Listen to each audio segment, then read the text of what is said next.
দাড়িতে সুন্নাত, টুপিতে সুন্নাত, পোশাকেও সুন্নাত আসি।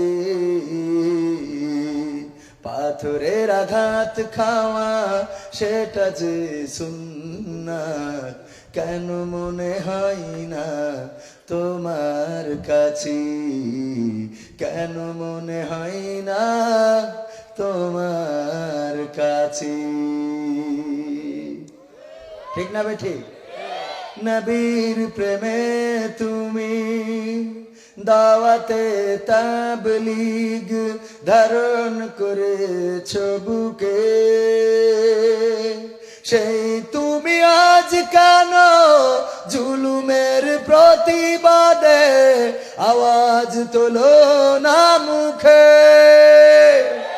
নবীর প্রেমে তুমি দাওয়াতে তাবলীগ ধারণ করেছ বুকে, সেই তুমি আজ কেন জুলুমের প্রতিবাদে আওয়াজ তোলো না মুখে? মেসওয়াক করো তুমি রোজ প্রতিদিন, মেসওয়াক করো তুমি রোজ প্রতিদিন, সেখানেও সুন্নাত আছে।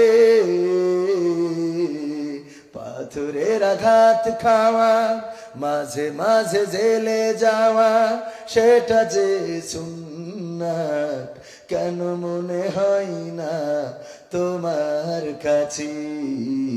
কেন মনে হয় না তোমার কাছে? মিলাদুন নবীতে বড় সোচ্চার তুমি, নাকি দেখানো লোক? সেই তুমি জানলে না আবার রাসূল ছিলেন সফল রাষ্ট্রনায়ক। মিলাদুন নবীতে বড় সোচ্চার তুমি, নাকি দেখানো লোক? সেই তুমি জানলে না আমার রাসূল ছিলেন সফল রাষ্ট্রনায়ক। ওহুদের ময়দানে দাঁত ভাঙা ঘটনা, ওহুদের ময়দানে দাঁত ভাঙা ঘটনা, তোমার কিতাবে কি আছে? পাথরের আঘাত খাওয়া, মাঝে মাঝে রিমান্ডে যাওয়া, সেটা যে সুন্নাত, কেন মনে হয় না তোমার কাছে? কেন মনে হয় না তোমার কাছে? কথা কি ঠিক আছে নাকি কোথাও ভুল আছে? যারা বলেননি তাদের কাছে মনে হয় ভুল মনে হয়েছে, নাকি সবার কাছে ঠিক মনে হয়? যদি ঠিক মনে হয় হাত উঁচু করে বলেন ঠিক। নারায়ে তাকবীর, নারায়ে তাকবীর। আল কোরআনের আলো, আল হাদিসের আলো, নারায়ে তাকবীর। ওগো আমার ভাইরা, মাইকের আওয়াজ যতই খারাপ হোক, সবাই মিলে যদি আওয়াজ করি তাইলে আমাদের আওয়াজ মাইকের থেকে বেশি হবে না কম হবে? সুতরাং সবাই একটু আওয়াজ দিবেন, যাতে অন্তত মাইকের আওয়াজ কানে না আসলে বক্তার আওয়াজ ভালো হয়। বক্তার আপনি খাইতে কম দেন কোনো অসুবিধা নাই, টাকা কম দেন অসুবিধা নাই, আপনি মিষ্টি খাওয়ার শেষে মিষ্টি দিয়েন না অসুবিধা নাই, কিন্তু মাইকটা যদি খারাপ দেন তাইলে বিপদ আছে না নাই? তারপরেও যদি আপনারা সাথে থাকেন বিপদ থাকবে না? বিপদ থেকে উদ্ধার করার মালিক কে? 10-এর লাঠি 1-এর বোঝা। সবাই আমরা যদি থাকি, সম্মিলিত ভাবে যদি কথা বলি, তাহলেই আমাদের এখানে মাহফিলটা যেমন সফল হবে, একই ভাবে সম্মিলিত ভাবে যদি সমাজে কথা বলি, সমাজে যদি কাজ করি, তাইলে সমাজের অসঙ্গতিও দূরে সরে যাবে। ঠিক না বেঠে? কিন্তু একজন টানে ডান দিকে, একজন টানে বাঁ দিকে, একজন সামনে একজন পিছনে, আর মাঝখানে ইসলাম বলে আমি কোন দিকে যাব? ঠিক না বে ঠিক? আহলে হাদিস একদিকে টানছে, কওমি আর একদিকে, আলিয়ার একদিকে, মাঝভান্ডারি আর একদিকে, ওই জাকের পার্টি আর একদিকে। এমনি ভাবে সবাই টানা টানি করতে করতে ইসলামের প্রকৃত চেহারাটাই বদলে ফেলেছে। বলেন ঠিক না বে ঠিক? এই জন্য প্রকৃত ইসলামের কাছে যদি থাকতে হয়, কোরআন এবং হাদিসকে আঁকড়ে ধরে শক্তভাবে সমাজে কথা বলার দরকার আছে না নাই? কথা বলতে হবে।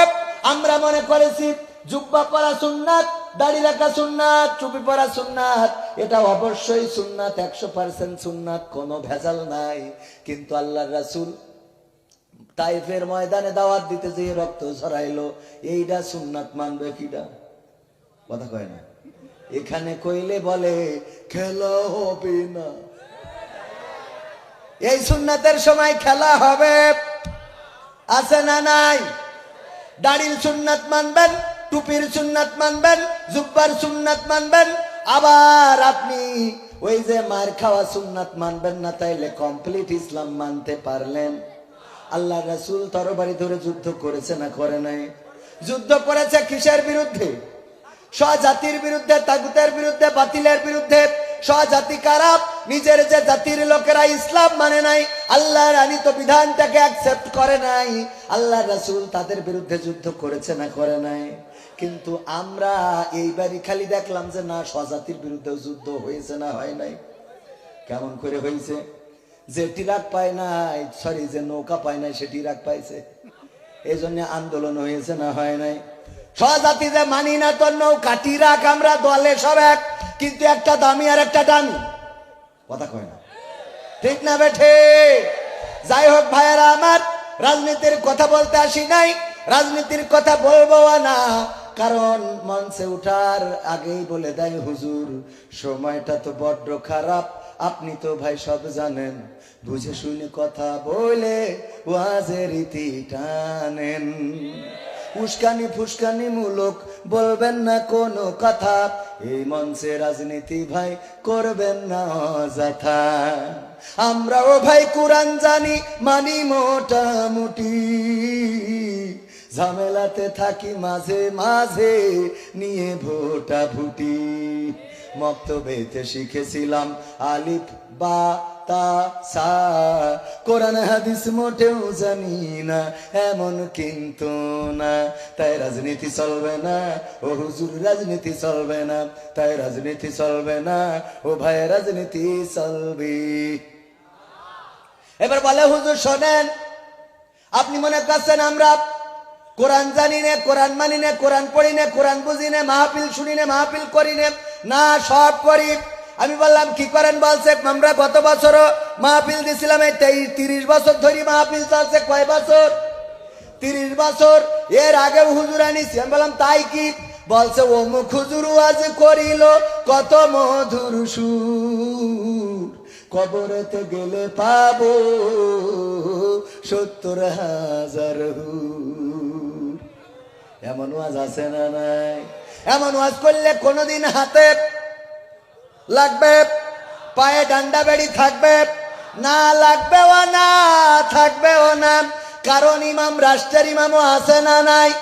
বাংলাদেশের রাষ্ট্রের ইমামের কথা বলি না, ওই যে তুরস্কে, সরি মিশরে সৈয়দ কুতুব শহীদ রহমাতুল্লাহ আলাইহিকে ফাঁসি দেওয়ার জন্য যখন ইমাম ফাঁসি দিবে, ইমাম এসে বলল সৈয়দ কুতুব শহীদ রহমাতুল্লাহ আলাইহিকে ডেকে বলল আসেন, একটু কালেমা পড়ানোর জন্য এসেছি। বলল আপনি কে?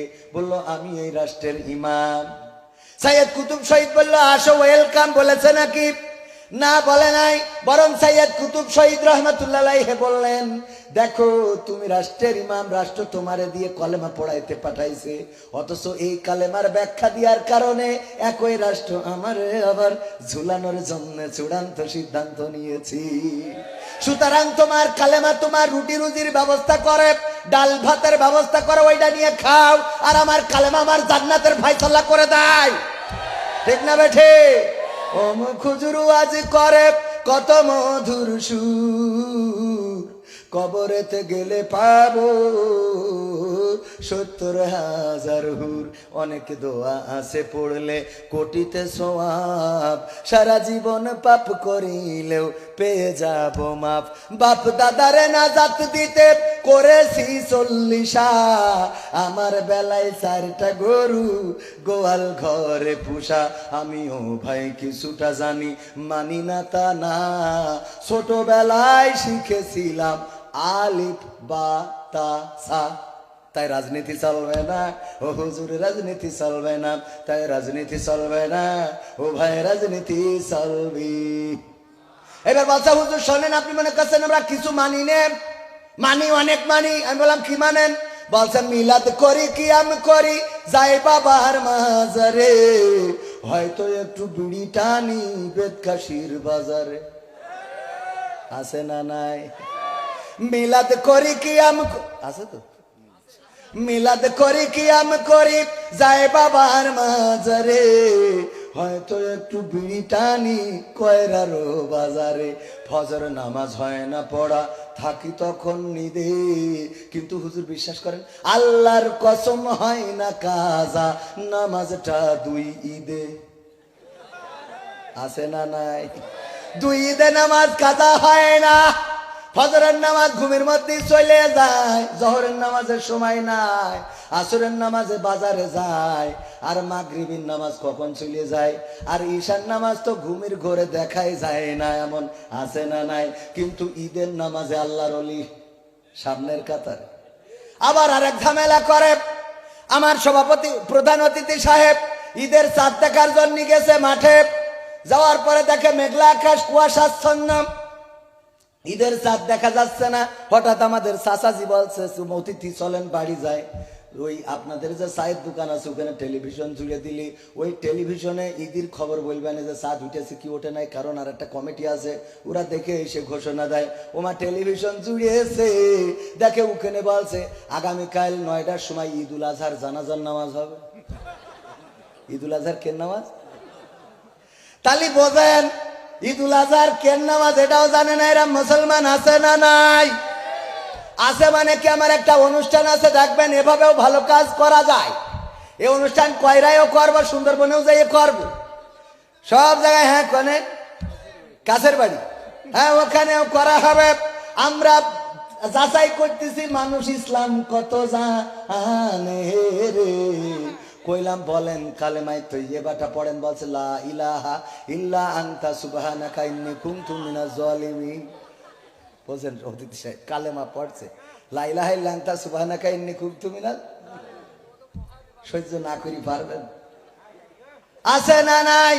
বিশ্বাস না হলে আমার ঠিকানা টিভি এন্টারটেইনমেন্ট দেখবেন। সূরা ফাতিহা পড়তে বললি আজ সূরা ইখলাস পড়ে, সূরা ইখলাস পড়তে বললি সূরা ফালাক পড়ে, আবার কালেমা পড়তে বললে আর একটা পড়ে। এমনি ভাবে অনেক উল্টো পাল্টা। আছে না নাই? প্রধান অতিথি মনে এখনো খাওয়া দাওয়া করিনি নাকি? করেছেন? যাক আলহামদুলিল্লাহ। তা আপনি কোনে যাচ্ছেন? খাতে যাচ্ছেন না কষ্টই যাচ্ছেন? তাহলে অতিথি এই পাশে আসে, আপনি খাতে যাচ্ছেন তো পান খাইছেন, তো আবার খাওয়া লাগবে। বলছে না খালি খেলো হবে না। হ্যাঁ ও আমার ভাইরা, আপনারা খুশি কিনা আজকের মাহফিলে? আমরা অখুশি হইতে চাইছিলাম, কিন্তু আপনাদের রেসপন্স দেখে অখুশি হওয়ার সুযোগ নেই। মানে রাগ করতে চাইছিলাম, কিন্তু আপনাদের এই আন্তরিকতা দেখে সে রাগ করার কোনো লাইনই পেলাম না। একটু যে অতিথি সাহেব একটু যে রাগ করবো আপনার কয়রা সেটা সে কোনো লাইন হইল না। রাগ করার মতো কোনো, এত সুন্দর অতিথি থাকলে রাগ করা যায়? রাগ করার মতো কোনো লাইন আছে? আমি বললাম মনে হয় খাননি, আমি মনে করছিলাম যে দুটো খাতি পাঠাবো, কাছে না খেয়ে আইছি, জোর আছে, আপনি চালান। ঠিক আছে না ভাইজান? তাহলে এই গানটা গেয়ে তারপর শুরু করবেন। হ্যাঁ এটা গেয়ে শুরু করি। হুজুর মিলাদ করি কিয়াম করি, যাই বাবার মাজারে, হয়তো একটু বিড়ি টানি কয়রারো বাজারে। ফজর নামাজ হয় না পড়া, থাকি তখন নিদে, আল্লাহর কিরে হয় না কাজা, নামাজটা 2 ঈদে। নিয়মিত চেষ্টা করি পড়তে জুম্মা নামাজ, সেদিন শুধু হয় না পড়া, যেদিন থাকে কাজ। তিনটা জুম্মা করলে কাজা মুসলিম থাকে না। এই হাদিসটা ভালো করে আমার আছে জানা, তাই রাজনীতি চলবে না ও হুজুর, রাজনীতি চলবে না, তাই রাজনীতি চলবে না ও ভাই, রাজনীতি চলবে। এবার বলছে হুজুর শোনেন, আপনার একটা কথা বলি, এই যে কোরআন শরীফ এখানে আছে, আমি তো পড়লাম, এত পড়লাম, এমাতা ও মাতা সব পড়া শেষ। আমি পড়ি, আমার বউ পড়ে, আমার বিটার বউ পড়ে, আমার ছেলে পড়ে, আমার শ্বশুর শাশুড়ি সবাই, আমাদের 14 গোষ্ঠী পড়ে, কিন্তু হুজুর জিহাদ মিহাদ কোথায় আছে দেখিনি কোনখানে। দরগা পীরের মাজার আমার অনেক বেশি টানে রে বাবা, অনেক বেশি টানে। আছে না নাই? জিহাদ কোরআনে আছে না নাই? তাইলে যে খুঁজে পাই নাই, কেন পাই নাই? হ্যাঁ, কে জন্য বোঝে নাই? পাগল বোঝে নাই, কি বোঝে নাই? এই যে আপনার আমার আব্বা এদিকে আসতো না, আমার আব্বা তো অনেকেই দেখেছেন, আমার আব্বা একটা উদাহরণ দিত। প্রধান অতিথির একটা মনে করেন দোকান আছে কয়রা বাজারের উপরে, তো দোকান, এই দোকানে লোকের ভিড় হয় বেশি বলে, তো উনি একটা কর্মচারী না রেখে, বুদ্ধি আছে তো মাথায়, তো একটা ময়না পাখি কিনে এনেছে। এই নিয়ে ওরে ভাষা শিখাইছে, বুলি শেখে না, বুলি ফোটে না, ময়না পাখিরে শিখাইছে, লাইন দাও এক এক করে এসো, লাইন দাও এক এক করে এসো, লাইন দাও এক এক করে, এইটা শিখাইছে ময়না পাখি। আর ময়না পাখি করে কি, ওই যখন দোকানে ভিড় হয়ে যায় তখন বলে লাইন দাও এক এক করে এসো, লাইন দাও এক এক করে এসো, লাইন দাও এক এক করে এসো, মানে ময়না পাখির এইটা শিখাইছে, ও এইটা বলে।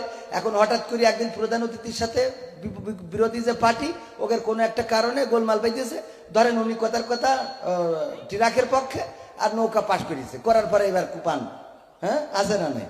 তো এখন মারামারি যখন চলছে, অনেক লোকের ভিড়, মারে যখন তখন লোক ভিড় হয় না কম হয়, আর ময়না পাখি ভিড় দেখি বলছে লাইন দাও এক এক করে এসো, লাইন দাও এক এক করে, লাইন দাও। এখন এই লাইন দাও এক এক করে এসো, এই কথা শুনে যদি লাইন দিয়ে মারা ধরে, তা কি সভাপতির কি অন্তত কবরে লাশটা নামানোর চান্স পাওয়া যায়? কথা কি বোঝা গেছে? তার মানে ময়না পাখি যে যা বলছে ও তো বোঝে নাই, ও যে কোন সময় লাইন দাও এক এক করে এসে বলতে হবে ও তো জানে না, ও লোকের ভিড় দেখেই মনে কাছে কই লাইন দাও এক এক করে এসো, লাইন দাও এক এক করে এসো। এই হইলো বেকায়দা অবস্থা। ওরা আসলে কি, আরেকটা বলবো, গতকাল আব্দুল আলামিন ভাই এলো না? হ্যাঁ, আব্দুল আলামিন ভাই একটা উদাহরণ দেয়, খুব সুন্দর উদাহরণ, এইটা এই গানের জন্য পারফেক্ট। সেটা হলো আব্দুল আলামিন ভাই বলতেছে যে ওই এক মসজিদে একটা মুসাল্লি আছে, সে একটু কানা, তো তাই মানসি কি বলে কানা মুসাল্লি। আর একজন আছে একটু পায়ে ঠ্যাঙে খাটো, খুড়া, ইমাম, সে হলো ইমাম কিন্তু পায়ে একটু খুড়া, এই জন্য তারা কি বলে খুড়া, বা আপনারা কি বলেন খুড়াই বলেন। এখন এই খুড়া ইমাম আর ন্যাংরা এই কানা মুসাল্লি দুইজনে তর্ক করতেছে। এইবার বিপিএল এ সাকিব আল হাসান খুব ভালো খেলতেছে, আর একজন হচ্ছে ছাই খেলতেছে, ও খেলছে এই জন্য মানুষ ভুয়া করে স্লোগান তুলেছে, ভালো খেলছে না। এই দুইজনে তর্ক করতে মাগরিবের আজান হয়ে গেছে, বলছে না বাদ দাও, চলো নামাজ পড়ে আসি। এখন ইমাম মনে আছে তো কি খুড়া, আর কানা কি মুসাল্লি। ইমাম সাহেব মাগরিবের নামাজে তেলাওয়াত করতেছে, ওয়া কানা মিনাল কাফিরিন। কানা বলছে হুজুর তো জন্মের খারাপ, হুজুরে কোন ধরনের হুজুরে, খেলা নিয়ে তর্ক হইলো চার দোকানে, আর মসজিদে এসে বলছে ওয়া কানা মিনাল কাফিরিন, আমি কানা কাফির। আচ্ছা হুজুর আজকে মাফ করে দিলাম, আপনি তো আমাদের গ্রামের হুজুর, সম্মানিত হুজুর, যশোরতে এসে ইমামতি করছেন, মাফ করলাম, কিন্তু অন্যদিন যদি বলেন গো আমি যতই কানা হই আমি কিন্তু ক্ষমা করব না। এবার যেদিন আবার একদিন হুজুর তেলাওয়াত করেছেন নামাজের মধ্যে ওয়া কানা মিনাল কাফিরিন, কানা বলছে হুজুর আর সহ্য করতে পারলাম না, আমার ধৈর্য ওই নদী পার হয়ে সামনে আবার চলে গেছে, আর কত ধৈর্য ধরবো? আগের দিন বলেছেন ওয়া কানা মিনাল কাফিরিন, আমি মাফ করে দিছি। আমার বউ কত যত্ন করে মুরগি জবাই করে কিডনি ফুসফুসে খুলে আপনার খাওয়ায়, টিফিন বাক্সে ভরে দেয়, আর আপনি বলেন ওয়া কানা মিনাল কাফিরিন। তাও ফিরাই আপনি ইমাম পড়ার অধিকার আছে, আমি তো মুসাল্লি, আমারও লুকমা দেওয়ার অধিকার আছে। আজকে আমি লুকমা দিচ্ছি, আল্লাহু আকবার, ওয়া খুড়া মিনাল ফাসিকিন। আমি কানা কাফের হইলে তুমি খুড়া, তাহলে কি বোঝা গেছে? কি বোঝা বোঝে হুজুর জিহাদ মিহাদ কোথায় আছে দেখিনি কোনখানে, দরগা পীরের মাজার আমার অনেক বেশি টানে, সেথায় গেলে শর্টকাটে ভাই জান্নাত পাওয়া যায়, পরকালে তরাই নেবে চিন্তা তেমন নাই। পীর সাহেবের কাছে মুরিদ আমি আমার নেতা, বছর বছর নজরানা দিই আমি আবার সেথা, হইলে ওরস কোনোভাবে মিস তো করি না, ওখান থেকে আল্লাহ রাসূল হয়েছে জানা। তাই রাজনীতি চলবে না ও হুজুর, রাজনীতি চলবে না, তাই রাজনীতি চলবে না ও ভাই, রাজনীতি চলবে। আমরাও বলি চলবে না। এই কোরআনের মঞ্চে কিসের রাজনীতি? কোরআনের স্টেজে উঠে কোরআনের মাহফিলে বসে কোন হুজুর যদি রাজনীতি করে নামাই দেবেন, বলবেন আপনার তো এখানে ভোট করার জন্য আনি নাই। কিন্তু হুজুর যদি কোরআন এবং হাদিসের আঙ্গিকে কথা বলে, আর ওই কথাগুলোকে কেউ যদি বলে রাজনীতি, তাহলে তার নামাতি হবে। কথা কয় না?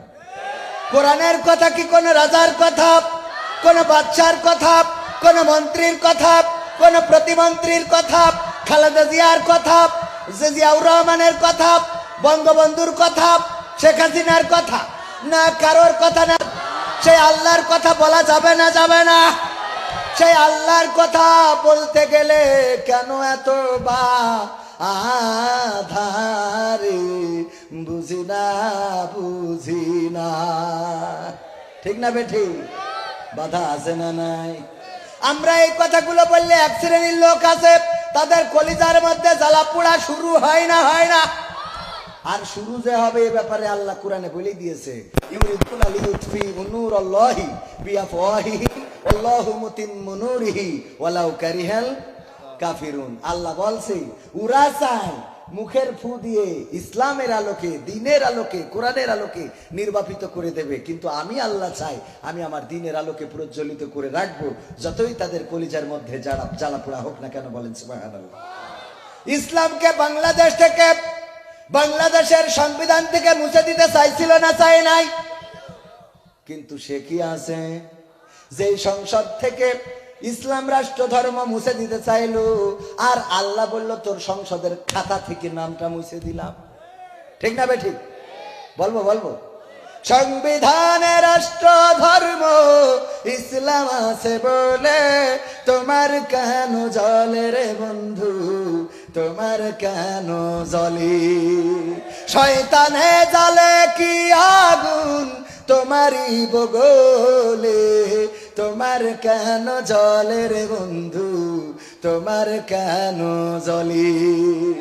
ইসলাম হলো শান্তির ধর্ম, আছে সুবিচার, অন্য ধর্মের প্রতি কবু করে নাই অবিচার। ঠিক না বেঠিক? মিলেমিশে থাকার কথা, মিলেমিশে থাকার কথা দিয়েছেন নবী বলে, তোমার কেন জলের টাকলা, তোমার কেন জলে? আছে নিষেধ ধর্ম নিয়ে করা বাড়াবাড়ি, না জানিলে কিতাব খুলে দেখো তাড়াতাড়ি, যার ধর্ম সে করবে পালন, যার ধর্ম সে করবে পালন, কোরআনেতে বলে তোমার কেন জলের মুসলা, তোমার কেন জলি? এমন জ্বলালো কাছে না নাই? আমাদের ওই দিকে আছে, কিন্তু কয়রাই নাই, নাই রে। হ্যাঁ এখানেও আছে। ও চললে তো সমস্যা আছে, এখানে থাকলে সে অসুবিধা নেই, সবাই মিলে থাকুক, ভালো থাকুক। খেলা হবে, হবে ইনশাআল্লাহ। থাকবেন 12টা পর্যন্ত থাকা যাবে তো ইনশাআল্লাহ? 12টা মানে তো বেশি রাত নেই। হ্যাঁ 1টা পর্যন্ত হুজুরে যাওয়া লাগবে না বাবা রে। 10টায় দিলি 1টা পর্যন্ত ঠিক আছে। আমি বলি কি, দাওয়াত নেওয়ার সময় বলে দিই এখানে তোমার উস্তাদের মাধ্যমে দাওয়াত নিয়েছে, তা উস্তাদের বলা ছিল উস্তাদ আপনি উঠবেন কিন্তু আমার আগে না, আপনি আমার পরে। তো উনি সর্বোচ্চ চেষ্টাও করেছেন। যখন নিয়ে আসছে তখনও আমার বললো কবির আমার কিন্তু নিয়ে যাচ্ছে। তো আমি কথাও বললাম, ওই যে আমার সে ভাইজান কই ভাই বলছে যে অসুবিধে নেই, আপনি আসেন। আমার একটু আসতে দেরি হয়েছে, কারণ আপনাদের রাস্তায় তো উন্নয়নের ঘনজোয়ার তৈরি হয়ে গেছে। এত উন্নয়ন হলেই তো রাস্তা আগানো যায় না, উন্নয়নও মাঝে মাঝে রাস্তা বাইতে থাকে। হ্যাঁ, তো এখন এই জন্যই ওই ঝামেলা হয়ে গেছে। তো আসতে একটু দেরি হয়ে গেছে, সামান্য 10 মিনিট লেট হয়ে গেছে, এর জন্যই অসুবিধা নেই। তবে যাই হোক, 10টায় দিতে চাইলো, বললো 10টায় দেবো, পরে বললো 10 থেকে 10 মিনিট দেরি হবে। তো সেই 10 মিনিট দেরি হলো ওই খাস কাটার রচনা বোঝেন না, জানেন? আর ওইটা না বললাম, কিন্তু পাবনায় দেখলাম অনেকেই মনে করে পাবনায় পাগল বেশি, না পাবনায় বুদ্ধি আছে। আমি দাওয়াত নেওয়ার সময় বলি কি, আমার যদি 9টায় দেন দিয়ে যদি বলেন 12টা পর্যন্ত করতে কোনো অসুবিধা নেই। 10টায় দিলু 12টা, 11টায় দিলু 12টা, 11:45 দিলু 12টা, ওরা করিস কি 12টার সময় তুলিতেছে। দেই হুজুর কি করে 12টায় তুলিতেছে, যে হুজুর তো 12টায় শেষ করতে চাই, তাই এখন তুলে দিলাম 12টায়, দেখে হুজুর কি করে। আপনার শ্যামনগরে আসলাম গত বছর, এই বছরের একটা দাওয়াত নিনি শ্যামনগরে। আমি আসতেছি, বলছি আমার স্টেজ দেবেন কয়টায়, বলছে আপনি আসার সাথে সাথে স্টেজে উঠাবো, আসার সাথে সাথে স্টেজ উঠাবো। আমি খুব জোরে গাড়িটা নিতে আসলাম, ওরা স্টেজে উঠাই বলছে সালাম দেন, দিদি তো বলছে আসেন। আমি কনে বলছে এবার রেস্ট করেন, 2 ঘন্টা পরে আসতে হবে। সহ্য না করি পারবেন? সহ্য না করি পারা যায়? বেদকাশী আসিয়া হাফিজিয়া মাদ্রাসা ও হযরত বিলাল রাদিয়াল্লাহু তাআলা আনহু জামে মসজিদের উদ্যোগে 30তম মাহফিলের শ্রদ্ধাভাজন সভাপতি জনাব আলহাজ মাওলানা শাহাদাত হোসেন সাহেব, উনি মনে হয় একটু নিচে গিয়েছেন নাকি? নিচে গিয়েছেন। প্রধান অতিথি হিসাবে উপস্থিত আছেন জনাব আলহাজ মোহাম্মদ নুরুল ইসলাম সর্দার সাহেব। আমি ধারণা যেটা করেছি আলহামদুলিল্লাহ, চেয়ারম্যান 6 নম্বর উত্তর বেদকাশী ইউনিয়ন পরিষদ। মাশাআল্লাহ, আপনারা যোগ্য মানুষকে নির্বাচিত করেছেন, যে মানুষ কোরআনের মাহফিল পাহারা দিচ্ছেন, বলেন আলহামদুলিল্লাহ। এই মানুষগুলোকে আল্লাহ প্রতিটা ইউনিয়নে দান করুন, বলেন আমিন। যে মানুষগুলো কোরআনের মাহফিলের পক্ষে কথা বলবে, যে মানুষগুলো ইসলামের পক্ষে কথা বলবে, যে মানুষগুলো ইসলাম দিনের পক্ষে সহযোগিতা করবে, এই মানুষগুলোর দরকার আছে না নাই? কিন্তু অনেক মানুষ আছে যারা চেয়ারম্যান হওয়ার পরে চেয়ার পাইলে আর মাথায় কাজ করে, অমনি যত রাস্তাঘাট আছে সব ঝাড়ি খায়। অনেকে আছে রাস্তা দেখবেন ভাঙা, একেবারে তেজ মারা, সারা গাড়ি চালানো যাচ্ছে না, সব কানে নিয়ে গেছে। বিধবা ভাতার কার্ড দিয়েছে দেশের শালীর নামে, আপনি না বলো দেশের শালীর নামে। ও জিজ্ঞেস করা হইলো যে কি ব্যাপার, বিধবা ভাতার কার্ড তোমার শালি দেখলাম, চাই তুলে নিয়ে গেল। বলছে আমার শালু তো বিধবা। বলছে কই বিধবা কি করিল? বলছে জানো না, বিধবা মানে তাকে স্বামী নেই। তো বলছে তোমার শালির স্বামী নেই কেন, কি হয়েছে? তো বলছে এখনো বিয়ে হয়নি, এখনো বিয়ে হয়নি তাই স্বামী নেই, তাই শালি বিধবা। বুদ্ধি আছে না? হ্যাঁ, হারাম খাবে না, হারাম খাওয়ার বুদ্ধি নেই। যাক, এরম চেয়ারম্যান আছে, আল্লাহ চেয়ারম্যানদের থেকে হেফাজত করুন, বলেন আমিন।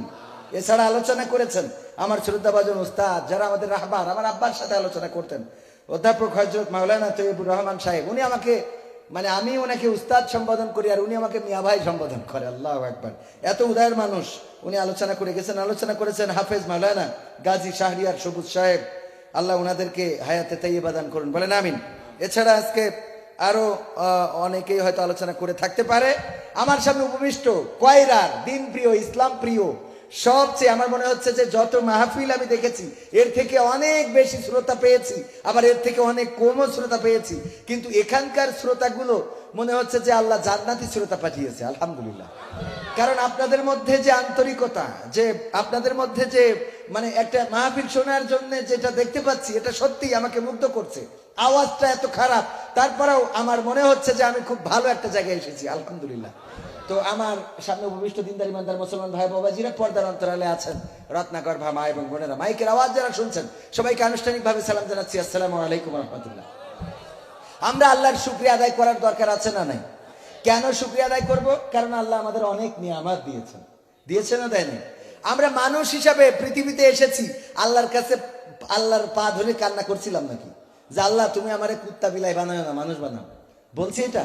আল্লাহ তুমি আমারে খাটাস বানায়ও না, সাপ বানায়ও না, বেজি বানায়ও না, আমারে মানুষ বানাও, কইছি এটা? কিন্তু আল্লাহ নিজে সে আমাদেরকে মানুষ বানাইছে, বলেন আলহামদুলিল্লাহ। শুধু তাই না, অন্য 10 জনের থেকে, এই তোকে ভালো বললাম বলি উঠে যাচ্ছিস নাকি? হ্যাঁ, কি হয়েছে? মুতু ধরিছে? মুতু ধরলে যাও শোনা, আটকে রেখে না কিডনির পাথর হবে।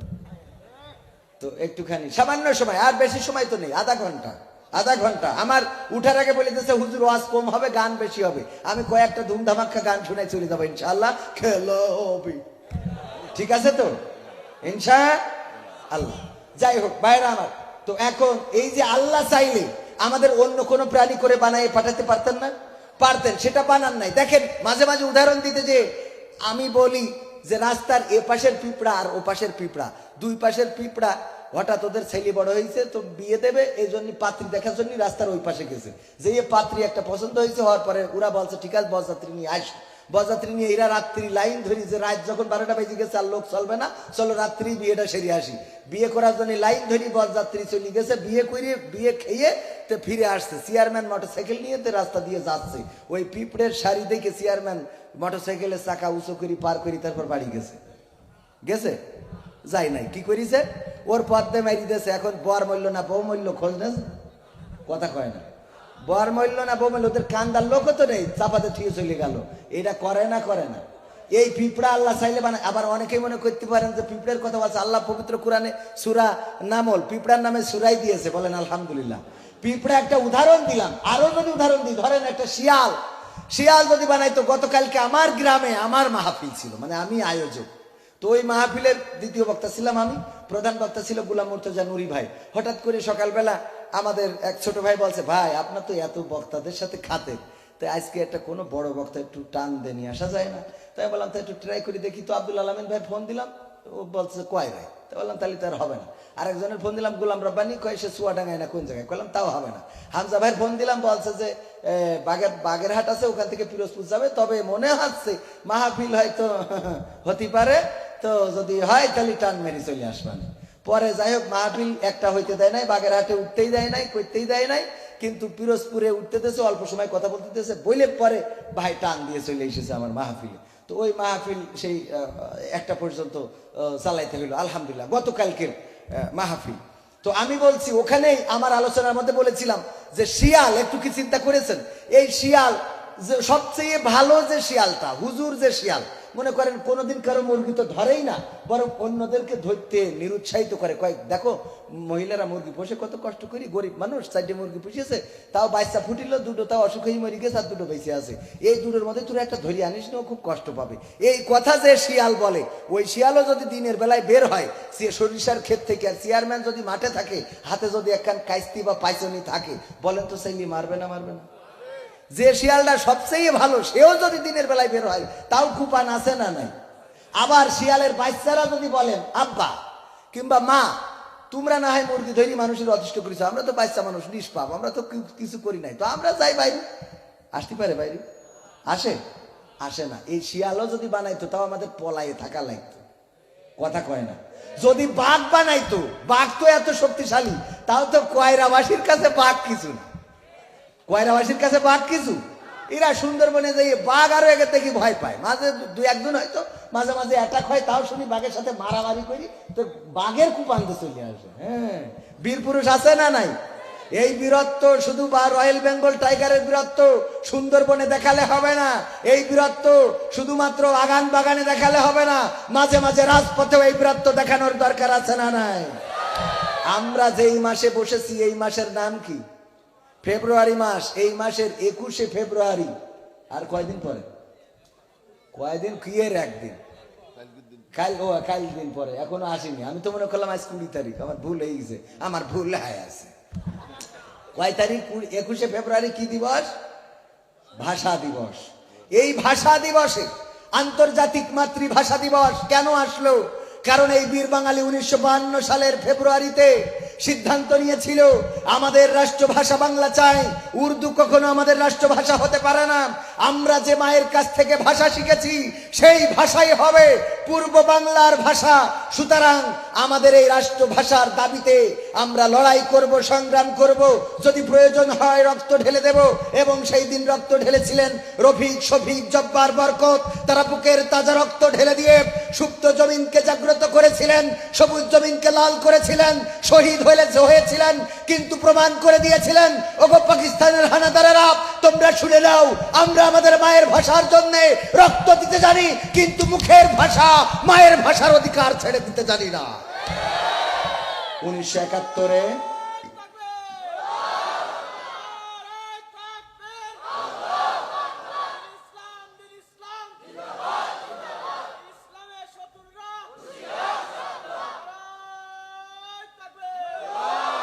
1971-এর 7ই মার্চে রেসকোর্সের ময়দানে বঙ্গবন্ধু শেখ মুজিবুর রহমান স্বাধীনতার মহান স্থপতি ভাষণ দিয়ে বলেছিলেন, তোমাদের যা কিছু আছে তাই নিয়ে শত্রুর মোকাবেলায় প্রস্তুত থাকো।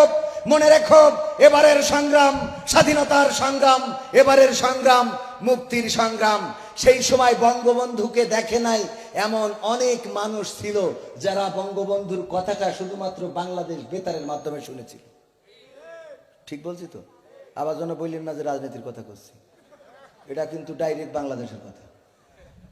তো এখন এই আওয়াজ শুনে বাংলাদেশের কৃষক, শ্রমিক জনতা, কুলি, মজুর, তাঁতি, আপামর জনসাধারণ লুঙ্গিটাকে উল্টো করে ভাঁজ করে পরে, কেউ বা কাঁচা দিয়ে, আমার যশোরেও এখনো একটা ভাস্কর্য বানানো আছে, কাঁচা দেয়া বন্দুক একটা হাতে করে নিয়ে দাঁড়ায় আছে দামাল ছেলে। এই দামাল ছেলেরা রাজপথে নেমেছিল, লড়াই করেছিল, রক্ত ঝরিয়েছিল, 9 মাস ধরে সংঘর্ষ করে পাকিস্তানি হানাদারদের প্রমাণ করে দিয়েছিল আমরা ইজ্জত হারিয়েছি, আমরা লাখে লাখে শহীদ হয়েছি, আমরা রক্ত ঢেলেছি, কিন্তু আমরা প্রমাণ করে দিতে চাই এই বীর বাঙালি রক্ত দেয়, শহীদ হয়, জীবন দেয়, কিন্তু বাংলাদেশের 1 ইঞ্চি মাটির অধিকার ছেড়ে দেয় না। সেই বীর বাঙালিকে আর একবার জাগতে হবে এবং সেই জাগ্রত হতে হবে কোরআনকে সামনে নিয়ে, সেই জাগ্রত হতে হবে ইসলামকে সামনে নিয়ে, সেই জাগ্রত হতে হবে আল্লাহ ও তার রাসূলকে সামনে নিয়ে। আল্লাহর দ্বীন কায়েমের জন্য যদি ডাক আসে, রাজপথে থেকে 9 মাস নয়, যদি 9 বছর লাগে, 9 বছর সংগ্রাম করতে হবে।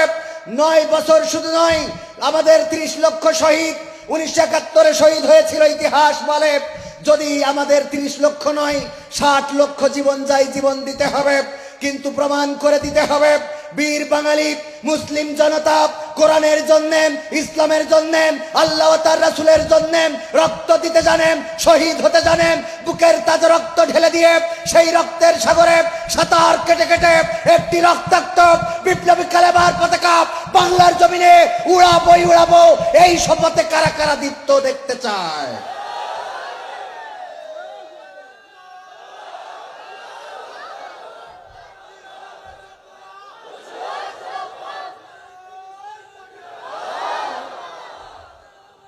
আপনাকে জাগতেই হবে, আপনাকে জাগতে হবে। কেন? আপনি যদি না জাগেন, আমার বিশ্বাস ইতিপূর্বে আমার উস্তাদ জিউ বলে গিয়েছেন, আমাদের শিক্ষা ব্যবস্থায় যে পরিবর্তন আনা হয়েছে সেটা আমাদের বাংলাদেশের জন্য অনাকাঙ্ক্ষিত। বলেন ঠিক কিনা? এই অনাকাঙ্ক্ষিত পরিবর্তন বাংলাদেশের মুসলমান প্রত্যাশা করে না। মাদ্রাসার শিক্ষা বইয়ে প্রচ্ছদে যেই ছবিগুলো ছাপানো হয়েছে, এই ছবিগুলো মাদ্রাসার বইয়ের সাথে যায়। শুধু তাই নয়, মনে হয় তোয়েব ভাইয়ের এখানে তো দেখলাম যে বইটাও এনেছিলেন। আমাদের শিক্ষা এবং সংস্কৃতিতে মাদ্রাসায় হারমোনি, ডুগি, তবলা এবং কিভাবে নাইছে বিয়ারিং দিয়ে ঘুরতে হয় এটা শেখানো হয়েছে। এ কথা কয় না, কয় না। এই দেখেছেন আপনি? এই দেখি না, এই আমার ক্যামেরাম্যান কই নেই, কোনে রাখছো ওইটা?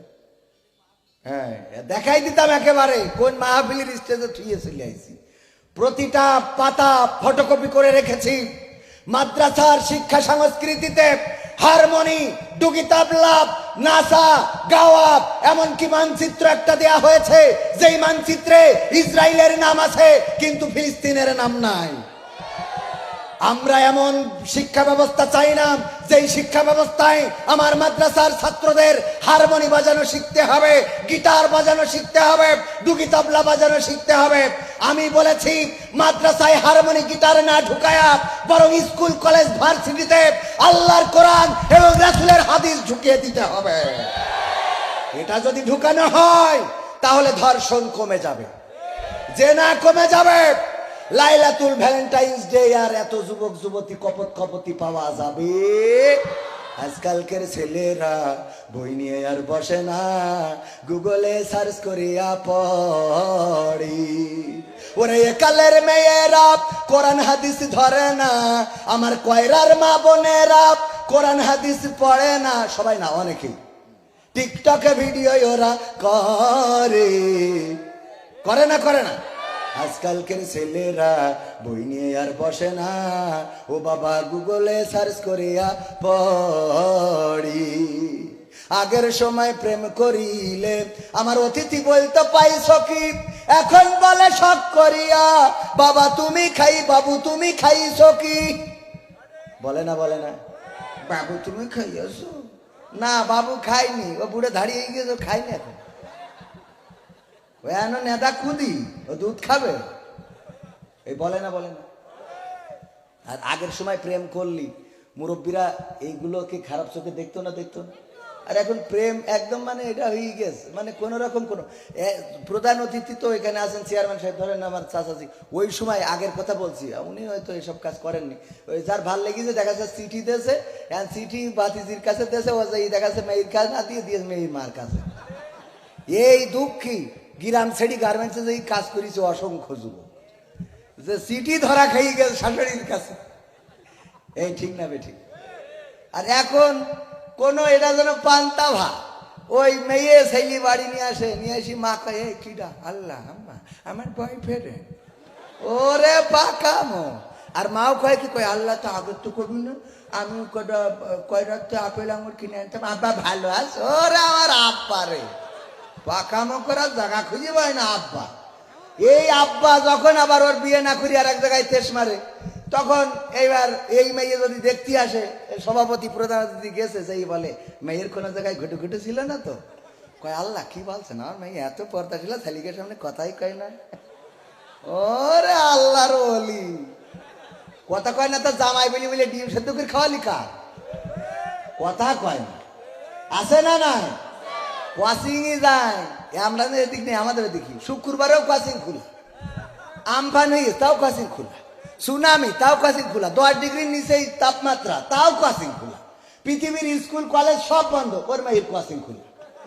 ও ওয়াশিং যাবে, ওর ওয়াশিং বন্ধ। আবার ওই মা এসে আর এক বোনের কাছে জিজ্ঞেস করে, যার কাছে, ও বু তোর মাইয়া কি ওয়াশিং যায়? তো যাবে কেন, শীত পড়ছে, 10 ডিগ্রির নিচে সব বন্ধ। আল্লাহ তোর মাইয়া লেখাপড়ার প্রতি মনোযোগী না। আমার মাইয়া কি শীত পড়ছে, যদি বরফ পড়ে ডাইরেক্ট পৃথিবী বরফ হয়ে যায়, তাও ওর কাছে বন্ধ হয় না। এবার 3 দিন পরে এসে বুর বলছে, বাবু আজ 3 দিন হইলো মেয়ে বাড়ি আসেনি, পাচ্ছি না। তা বউ বলছে, দেখ কানে কাশিং কাশছে, ঠিক আছে না বাজান? হ্যাঁ, মায়ের হবে ডাইরেক্ট, কোনো কথা হবে না, ডাইরেক্ট মায়ের, ঠিক আছে তো? আজকালকের ছেলেরা বই নিয়ে আর বসে না, ও বাবা গুগলে সার্চ করিয়া পড়ে। ওরে একালের মেয়েরা কোরআন হাদিস ধরে না, আমার এখনকার মা বোনেরা কোরআন হাদিস পড়ে না, টিকটকে ভিডিও ওরা করে। আজকালকের ছেলেরা বই নিয়ে আর বসে না, গুগলে সার্চ করিয়া পড়ে। আগের সময় প্রেম করিলে বলতো লোকে পাইছ কি, এখন বলে শখ করিয়া বাবু তুমি খাইছ কি? লজ্জা শরম নাই, আইলাম কোন জামানাই, লজ্জা শরম নাই, আইলাম কোন জামানাই, ভবিষ্যৎ দেখি অন্ধকারে। আজকালকের ছেলেরা বই নিয়ে আর বসে না, গুগলে সার্চ করিয়া পড়ে। নতুন করে হইছে চালু এ আবার কোন ট্রেন্ড, পরিচয় করাই দেখি এ আমার গার্লফ্রেন্ড, আছে না নাই? নতুন করে হইছে চালু এ আবার কোন ট্রেন্ড, পরিচয় করাই দেখি এই আমার বয়ফ্রেন্ড। শরমের মাথা খাইয়া গেছে ওরা পাগল হইয়া, শরমের মাথা খাইয়া গেছে সব পাগল হইয়া, ভবিষ্যৎ দেখি অন্ধকারে। আজকালকের ছেলেরা বই নিয়ে আর বসে না, গুগলে সার্চ করিয়া পড়ে। এমন আছে না নাই? পরীক্ষার জন্য মাইক বন্ধ, মাহফিলের মাইক চালানো যাবে না, পরীক্ষার জন্য বন্ধ রেখে ওয়াজ করা হচ্ছে। আমি বাঘে বাই যে কলারুয়া সাতক্ষীরায় ওয়াজ করতেছি, বললো মাইক চালানো যাবে না, প্রশাসন থেকে ফোন দিয়েছে। আমি মুখী ওয়াজ করবো, প্রস্তুত হয়ে বসে আছি স্টেজে। হঠাৎ করে 2 জন যুবক এসে বলছে, হুজুর দোয়া করি দেন। আমি বলছি কে কি হয়েছে, বিয়ে আছে না নাকি? বলছে না আমাদের ম্যাট্রিক পরীক্ষা। আমি বললাম তোকে জন্য মাইক বন্ধ রেখে তোরা মাহফিল, কথা কি বোঝা গেল? প্রশাসনতে মাইক বন্ধ করতেছে যে তোকে পড়তে হবে, তোকে পড়ার জন্য কোনো অসুবিধা না হয়, আর তোরা আইসির মাহফিলি দোয়া নিতে না করি, তাই তোকের মানুষ বানাবো কি করে? আমার এইটা কম ভাই, বুঝতে পারিছেন বিষয়টা? সত্যি বলছি না মিথ্যা বলছি? আর আমাকে তো দোষের শেষ নেই। ওই যে ডিজে কুপাকুপি হবে, ওতে পরীক্ষার ক্ষতি হয় না, কথা কয় না। ডিজে কুপাই না বোঝেন? 3 তলা ছাদের পরে বিয়ে আসছে, রাত 12টার পরে কুপা আসছে, দুমদাম করে পালঙ্গ কেঁপে উঠতেছে, ওতে পরীক্ষা খারাপ হয় না। পরীক্ষা খারাপ হয় খালি মাহফিল করতে গেলে। আমার দিয়ে একজন, আমি প্রশাসনের কথা না কই, যাই হোক, এক ফোন দেশে দিয়ে বলছে আমি অমুক, আপনি কবির বিন সামাদ? করলাম হ্যাঁ বলেন। তা বলছে আপনারা মাহফিল করেন, আমরা তো বন্ধ করি না। না মানে তা বলছে যে শোনেন, মাহফিল তো বন্ধ করি না, আর করার দরকারও হয় না, কিন্তু একটা দাবি আপনাদের কাছে আমরা প্রতিটা বক্তার ফোন করে বলে দিচ্ছি, আবুল কালাম আজাদ বাশার, আব্দুল্লাহ আল আমিন, আমির হামজা, গোলাম রব্বানি, যারা যারা ভাইরাল, এম হাসিবুর রহমান, সবাইকে ফোন করে বলে দিছি, আপনাকেও সেই গতানুগতিক ভাবে দায়িত্ব থেকে ফোন করছি। কি? তো সেটা হলো আপনারা মাহফিল দাওয়াত নেওয়ার সময় আপনাদের মাহফিলগুলো বড় হয়, বলে দেবেন যে মহিলা প্যান্ডেলে 15 বছরের বেশি বয়স এরকম ছেলে যেন না ঢোকে। 1 নম্বর কথা বললাম, ওকে গুড, মানলাম, কোনো অসুবিধা নেই।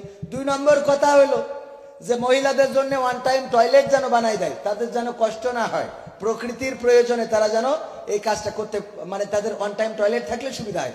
মানলাম, বললাম ওকে, এটা খুবই সুন্দর, আসলে সুন্দর সিদ্ধান্ত না? সিদ্ধান্ত তো সুন্দর। তো আমাদের কথা হলো আমরা এগুলো তো মেনে নিচ্ছি, আমাদের কোনো আপত্তি নেই। আমরা মাত্র মহিলা প্যান্ডেলে 14 বছরের 15 বছরের উপরের বয়স একটাও তো ঢুকতে দেবই না, এবং দিও নেই। কিন্তু 14 তারিখ ওই যে লাইলাতুল ভ্যালেন্টাইন্স ডে, মোটরসাইকেলের পিছনে নিয়ে গিয়ার মারে, উড়া ঠেকাবে কিনা? কথা কয় না? আছে না নাই? ওইটা না ঠেকায়ে করে কি মিস্টার বল্টু, আপনার এই যে ধরেন বর্ডার আছে না নাই, ভারতের বর্ডার, বেনাপোলের বর্ডার নাম শুনেছেন? বেনাপোলের বর্ডার দিয়ে মিস্টার বল্টু সাইকেলে করে আধা বস্তা বালু নিয়ে ঢুকতেছে। বলছে বল্টু তুই সাইকেলে করে কি নিয়ে যাচ্ছিস, কি পাচার করছিস? স্যার বালু। স্যার কয় বালু কেউ ভারতে পাচার করে? বলছে স্যার আমি বালু নিয়ে যাচ্ছি স্যার, সাইকেলে বালু ছাড়া কিছু নেই। এই চেক করবো, চেক করা হয়ে গেল, বলছে না বালু, বালু ছাড়া কিছু নেই, ছেড়ে দিয়েছে। আবার দ্বিতীয় দিন যখন মিস্টার বল্টু আবার আধা বস্তা বালু সাইকেলে করে আনছে, পুলিশ বলতেছে এই বল্টু দাঁড়া, তোর সাইকেলে করে কি পাচার করছিস বল, সত্যি কথা বল। স্যার বালু স্যার, এই আগের দিনও বালু, আজকেও বালু। কই আমরা চেক করে দেখি।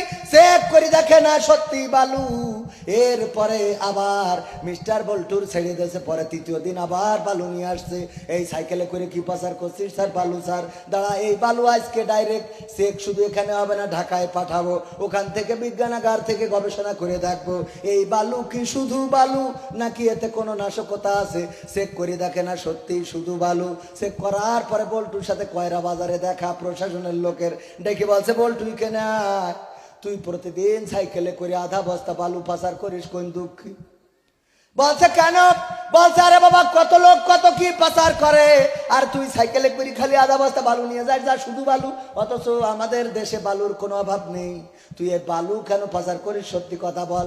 বলছে স্যার সত্যি বলবো না মিথ্যা বলবো? কাছে না তুই সত্যি কথা ক, সাইকেলে করে বালু কেন পাচার করিস? বলছে স্যার সত্যি কথা হইলে আল্লাহর কিরে করে বলছি, আমি আসলে বালু পাচার করি না, আমি ওই ডাইরেক্ট সাইকেলটা পাচার করি। কি পাচার করে? আর পরিপরি চেক করছে কি, কত কি ঘটে যায়, কত কি হয়ে যায়। ওই জাহাঙ্গীরনগর বিশ্ববিদ্যালয়ে স্বামীকে বেঁধে রেখে স্ত্রীকে 6 জন মিলে গণধর্ষণ করলো। আমার বেনাপোল এক্সপ্রেসে আগুন ধরিয়ে দিল, আমার দেশের নাগরিক দাও দাও আগুনে পুড়ে ছারখার হয়ে গেল। যখন তাকে বাঁচাতে গেল তখন বললো আমাকে বাঁচাইও না, আমি বাঁচতে চাই না, পৃথিবীতে থাকতে চাই না। জিজ্ঞাসা করা হলো কেন তুমি বাঁচতে চাও না?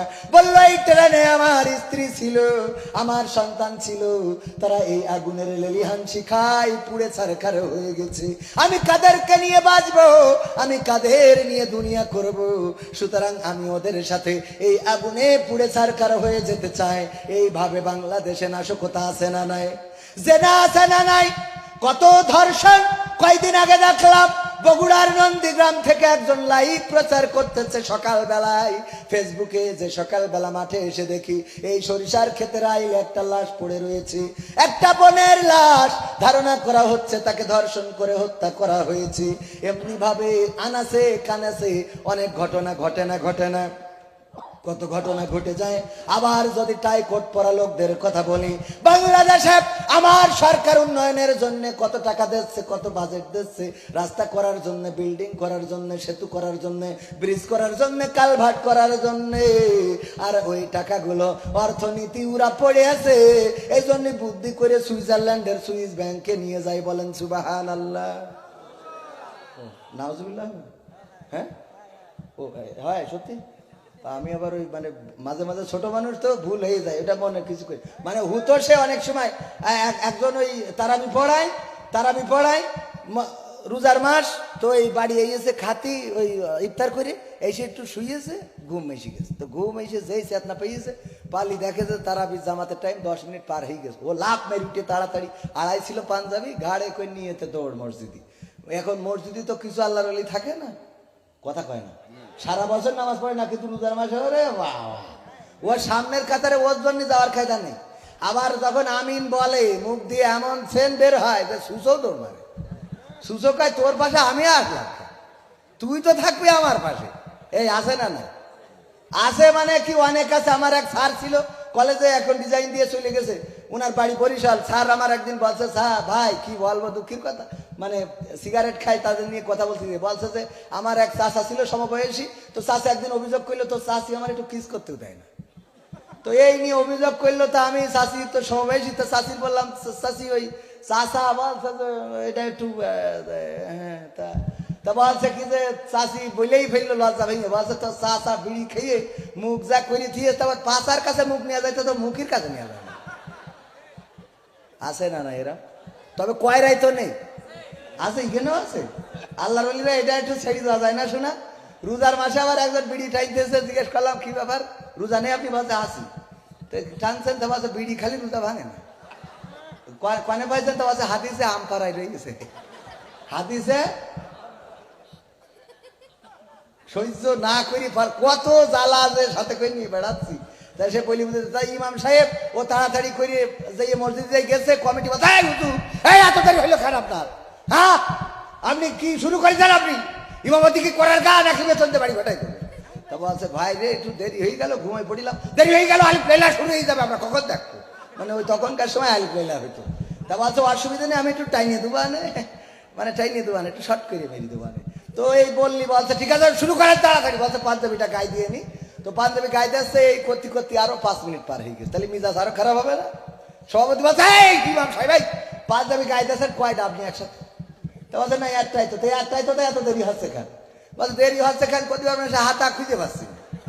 তো বলছে হাতা খুঁজে পাচ্ছে না, একে সহ্য না করবো, 5 মিনিট দেরি হয়ে গেছে, আলবিল্লা দেখাইবেন না তো আজকে। এই তখন তো বিদ্যুৎ ছিল না, হ্যারিকেনের আলো। বলছে এই হারিকেনটা একটু ভলিউম বাড়াইতে হুজুরির গলার কাছে ধর দিনই, একদিনই হাতা খুঁজে পাচ্ছে না, গলার কাছে ধরি দেখে হাতা খুঁজে পাবে কি? হুজুর তাড়াহুড়ো করে আসতে দিয়ে বোর সায়া এনে গলায় গলায় বসে দিল, দেখে হাতা খুঁজে পাওয়া যাবে। তো এখন আমি ছোট মানুষ, তো মাঝে মাঝে হয়তো কোন জায়গায় সুবহানাল্লাহ নাউজুবিল্লাহ একটু উল্টে পাল্টে হাতা পাল্টে যেতে পারে। আপনারা একটু ঠিক করে নেবেন, রাজি আছেন তো? একটু ঠিক করে নেওয়া যাবে ইনশাআল্লাহ। কি হবে বেঁচে থেকে অযথা বিদ্যা শিখে যদি না গড়তে পারি শোষণবিহীন সমাজটাকে? কি হবে বেঁচে থেকে?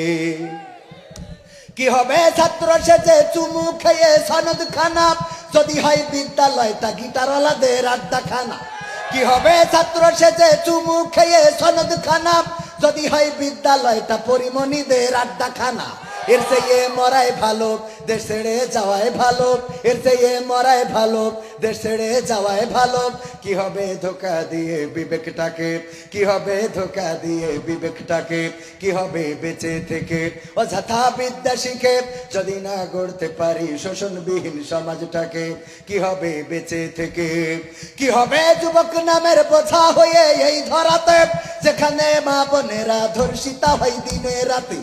কি হবে যুবক নামের বোঝা হয়ে এই ধরাতে যেখানে মা বোনেরা ধর্ষিতা হয় দিনে রাতে, যৌবনের সার্থকতা ঘুচিবে সকল ব্যথা, যৌবনের সার্থকতা ঘুচিবে সকল ব্যথা। পারো যদি বলি দিতে মানুষরূপী পশুটাকে, পারো যদি বলি দিতে মানুষরূপী পশুটাকে, কি হবে বেঁচে থেকে অযথা বিদ্যা শিখে যদি না গড়তে পারি শোষণবিহীন সমাজটাকে, কি হবে বেঁচে থেকে, কি হবে লেখালেখি কলমবাজির ওই মহড়া, সমাজের আসল চিত্র যদি না যাই তুলে ধরা। সত্য না মিথ্যা? কি হবে লেখালেখি কলমবাজির ওই মহড়া, কি হবে টিভি চ্যানেল সাংবাদিকের এই ক্যামেরা, সমাজের আসল চিত্র যদি না যাই ভিডিও করা, যদি ওই ঘুষের বলে কলমটা উল্টো চলে, যদি ওই হ্যালো কলে আছে না নাই, এই হ্যালো কাকে ধরিয়েছে? কয় মাদকের আসামি। আল্লাহ, ও মিস্টার বল্টু আমার লোক, ছেড়ে দিয়া হোক। আছে না নাই? এই হ্যালো আছে না নাই? যদি ওই হ্যালো কলে ক্যামেরা উল্টো বলে, তবে কি যাবে রোখা দুর্নীতিকে? যাবে? তবে কি যাবে রোখা দুর্নীতিকে? কি হবে বেঁচে থেকে অযথা বিদ্যা শিখে যদি না গড়তে পারি শোষণবিহীন সমাজটাকে, কি হবে বেঁচে থেকে? কি হবে নামাজ রোজা ইমানদারির বড়াই করে কোরআনের কর্মীগুলো থাকে যদি কারাগারে? আছে না নাই? শুধু আছে তাই না, আমার চেয়ারম্যান এখানে আছেন, উনিও জানেন। কারণ যারা সচেতন মানুষ তাদের সামনেও পড়ে। আমার দেশের পরিমণি জেলখানায় ঢুকলো, তার হাতে বের হওয়ার সময় মেহেদির রং, আর মামুনুল হক যখন বের হয় তখন দাঁড়ানোর জন্য হাতে লাঠি ধরিয়ে দেয়া হয়। ঠিক না বেঠে? কত অপরাধী, কত খুনি, কত সন্ত্রাসী, কত বেঈমান, কত নাফরমান আমার দেশে স্বাধীনভাবে ঘুরে বেড়ায়, আর কত কোরআনের পাখি, কত হকের পক্ষে কথা বলা মানুষ কারাগারের মধ্যে দিন রাত কাটায়। বলেন ঠিক না বেঠি? কি হবে নামাজি রোজা ইমানদারির বড়াই করে কোরআনের কর্মীগুলো থাকে যদি কারাগারে? মসজিদের কোণে বসে জিকির যত করো কইসি, মসজিদের কোণে বসে তাসবিহ যত টানো ঠেসে, এভাবে যাই না পাওয়া আল্লাহকে। যাবে না? যাবে না। এইভাবে যদি আল্লাহকে পাওয়া যেত, আমার রাসূল 40 বছর বয়স পর্যন্ত মক্কার কাফেরদের কাছে খারাপ হয় নাই, বরং তারা রাসূলকে এত ভালোবাসতো, এত পছন্দ করত। যখন হাজারে আসওয়াদ কালো পাথরটা বসাবে, মক্কা সংস্করণ করা হয়ে গেল, 4টা গোত্র গোলমাল শুরু করে দিল। মোড়ল গোষ্ঠী বলে আমরা বসাবো, চৌধুরীরা বলে আমরা বসাবো, সর্দাররা বলে আমরা বসাবো, আর শেখ গোষ্ঠী বলে আমরা ক্ষমতায় আমরা বসাবো। মানে উদাহরণ দিলাম, 4টা গোত্র তারা কি করলো? কয় আমরাই বসাবো এই পাথর। বলল 4 গোষ্ঠী বসাইতে, আমরা যে কোনো একটা গোষ্ঠী বসাবো। এরা বললো আমরা শ্রেষ্ঠ, ওরা বললো ওরা শ্রেষ্ঠ, ওরা বললো ওরা শ্রেষ্ঠ, ওরা বললো ওরা শ্রেষ্ঠ। এই নিয়ে গোলমাল হইতে হইতে সিদ্ধান্ত হলো যে আমরা 4 গোত্র যুদ্ধ করব, এবং যুদ্ধ করে যারা বিজয়িত হবে, যারা বিজয় অর্জন করবে, তারাই এই হাজরে আসওয়াদটা বসাবে। হঠাৎ একজন প্রস্তাব দিলেন, দেখো যুদ্ধ করলে ক্ষতি না লাভ, উভয়েরই ক্ষতি। যুদ্ধ করলে সেই দেশ ভেঙে পড়ে। এই জন্য আমার আমেরিকার আল্লাহর ওলিরা ওরা বিভিন্ন দেশে যুদ্ধ লাগাই রাখে, যুদ্ধ লাগায়ে তাগাই থাকে। কারণ অন্যদের যদি ক্ষতি হয় তাইলে ওদের উপকার আছে না নাই? একদিক থেকে অস্ত্র বেচে, আর একদিক থেকে বগল বাজায় যে ওরা গোলমাল করতে থাক, আর এই ফাঁকে আমি কি কথা কয় না। একবার নাকি 3 জন যাচ্ছিল, তো 3 জন জাতি জাতি পথে রুটি ছিল 4 খান। রুটি ছিল কখান? আপনারা মনে হয় এটা জানেন যে 4 খান রুটি ছিল। তো 4 খান রুটির মধ্যে 3 জন 3 খান খেয়ে 1 খান থেকে গেছে। এখন এই 1 খান কে খাবে এই নিয়ে হচ্ছে গোলমাল। এখন ভাগ করতে গেলেও হচ্ছে না সমান ভাবে ভাগ করা, 3টে রুটি কি করা যায়? এবার 3 জনের সিদ্ধান্ত নিলে, এক কাজ করো, রাত্রি ঘুমাও, ঘুমোয়ে যে সবচেয়ে ভালো স্বপ্ন দেখবা, সে সকালে স্বপ্ন বর্ণনা করবা, সে এই রুটিটা খাবে। এখন মুসলমান করিস কি রাত 3টের সময় উঠে ওই রুটি খেয়ে চুপচাপ শুয়ে রয়েছে। আর একজন ছিল খ্রিস্টান, আর একজন ছিল ইহুদি। মোট 3 জন 3 ধর্মের। এখন এই দুইজন উঠে প্রথমে বলছে না গল্প শুরু করো। একজন গল্প করতেছে, বলছে যে ইহুদি বলছে আমি গেলাম আসমানে, চতুর্থ আসমানে মনে হয় ঈসা মুসা আলাইহিসসালাম আছে, যে আসমানে থাকুক ওখানে স্বপ্নে দেখে আমি সেখানে পৌঁছে গেছি এবং যাওয়ার পরে আমি ওখানে ওনার সাথে কথা বলতেছি। অনেক গল্প সল্প হলো, দেশ নিয়ে, পৃথিবী নিয়ে, শেখ হাসিনা নিয়ে, বঙ্গবন্ধু নিয়ে, তারপরে ইসরায়েল নিয়ে, ফিলিস্তিন, বাইডেন, বারাক ওবামা সবাই নিয়ে আলোচনা করে তারপরে আমি ফিরে আইছি। আমি ওখানে তারপরে খ্রিস্টান বলছে আমিও তো গেলাম আসমানে, পঞ্চম আসমানে, যেই দেখি ঈসা আলাইহিস সালাম ওখানে বসে আছে। আমার কাছে খোঁজ খবর নিলে তোমাদের কি অবস্থা, বাংলাদেশে বড়দিন কি পালন হয়? বললাম আমরা আর কি করি, মুসলমানরা এসে তো সব দেশ দেয়, কথা কয় না। খ্রিস্টানদের বড়দিনে মুসলমান আছে না নাই? হিন্দুদের পুজোর দিনে মুসলমান আছে না নাই? আর আমাদের ঈদ হিন্দু বৈদ্যরা খ্রিস্টানরা দখল করে নিয়েছে। ওরা ভোট আসে না, দখল করে না, আসেই না। আর হিন্দুদের পুজো আমরা দখল করে নিয়েছি, ওই খ্রিস্টানদের বড়দিন। এখন এই আলোচনা হইলো এই ব্যাপার, এই হইলো আমার স্বপ্নে, আমার স্বপ্নটাই সেরা। এবার মুসলমান বলছে দেখো তোমরা তো এই স্বপ্নে দেখেছো, আমি তো সে রুটি খেয়েই তেজমের দিছি। তো বলছে কেন? তা বলছে রাত্রি উইটে হঠাৎ দেখি দুই দৈত্য আমার এসে বলছে শিগগির রুটি খা নাই তো মারি ফেলবো। তা বলছে মারি ফেলবো, এই কথা বললো তুমি রুটি খেয়ে নিলে, আমরা তিনজন বন্ধু, আমাকে চিন্তা করলে না? তা বলছে আমার মারি ফেলবে, বলছে মারি ফেলবো, তো আমি করবো কি? তা বলছে আমাকে ডাকতে, বলছে ডেকে পাওয়া যায়, একটা চতুর্থ আসবে না, একটা সাত আসবে না, তুমি বসে রয়েছে পঞ্চম আসবে, তোমাকে ডেকে আমি পাবো? হ্যাঁ, তার মানে ঝামেলা বাতাতে পারলি মাঝখানে রুটি খাওয়া যায় না, যায় না? বলছে তোমাকে যে ডাকবো, তুমি তো রয়েছে চতুর্থ আসমানে, মুসা আলাইহিস সালামের সাথে মিটিং করতে চাও, তুমি পঞ্চম আসমানে ঈসা আলাইহিস সালামের সাথে মিটিং করতে চাও, আমি মাঝখানে একা একা তোমাকে ডেকে পাইছি। এজন্যই তো খাইতে হচ্ছে। বুদ্ধি আছে না নাই? মা বোনেরাও আছে না নাই?